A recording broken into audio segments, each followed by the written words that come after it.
ہیں کہ آئی وی ایف سے جو وجود بنتا ہے وہ وجود جائز ہے ہمارے آرٹیکل نمبر 3 کے مطابق، کیونکہ ہمارے مذہب میں تعدد ازواج صنفی مساوات کی بنیاد پر ہے، ٹھیک ہے، اور وہ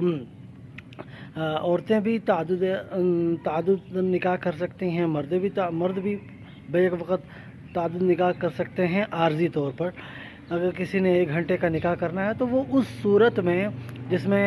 سورہ بقرہ رکوع نمبر 28 کے مطابق